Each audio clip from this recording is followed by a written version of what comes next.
Отварям по един мистериозен подарък всеки ден до Коледа, ден 20. Ето го. Супер якото.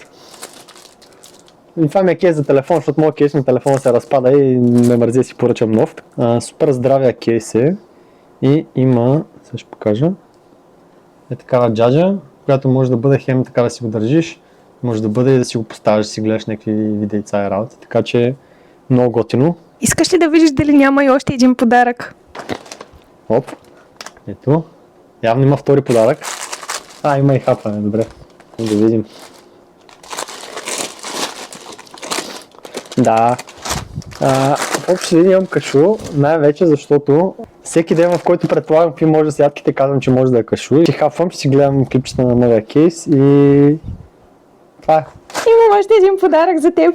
Добре, продължаваме с подаръците днеска, така че ето, номер 3. Да.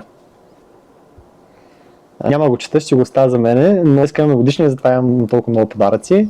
Последете ме за да видите какво ще имам през останалите дни и все пак на 25 имам имен ден, така че може да има нещо интересно и тогава.